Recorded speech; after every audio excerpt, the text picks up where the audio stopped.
Today's Gospel passage finds Jesus meeting desperate people. Jairus, a leader of the synagogue, begs Jesus to help his 12-year-old daughter who was dying. Jesus sets out to go to the girl, but on the way is interrupted by a woman who has been bleeding for 12 years. The woman's sickness meant that she would make unclean anyone she came into contact with. So she was excluded from the religious life and the social life of her whole community. She had to remain isolated. So there you have two people, one a leader in the community, a person of status and power, the other a nobody whom no one wanted to know, but both counted to Jesus.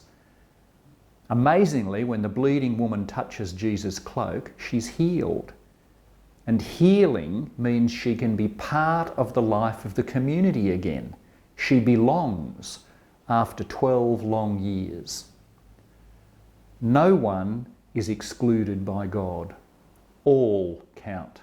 All are welcomed, honoured and valued. When our faith communities reflect that, they point to the kingdom of God. In fact, they are the kingdom of God becoming real. Have you thought about who is included in your community?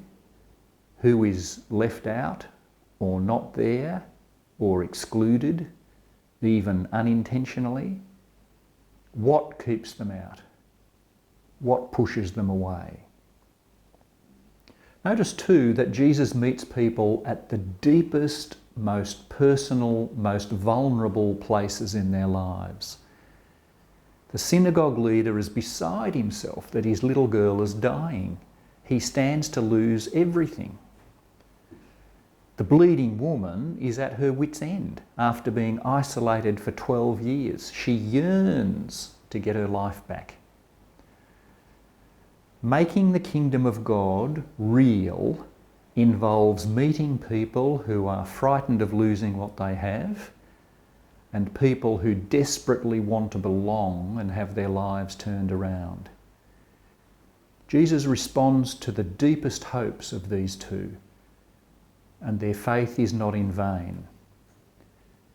Around us are all sorts of people with deep hopes like that, and God can turn their lives around too, through a faith community just like yours, that welcomes and honours and values people as they are. A community like that transforms lives. Today's priests and deacons often meet people at moments of great need or fear or vulnerability, as well as at times of profound joy. In sickness, at the time of death, or in marriage or birth, powerful needs and hopes and fears come into play, touching us at the deepest level.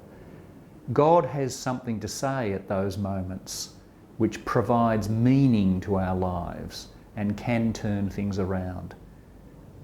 We are all called to participate in this work in various ways, to make God's kingdom real and visible.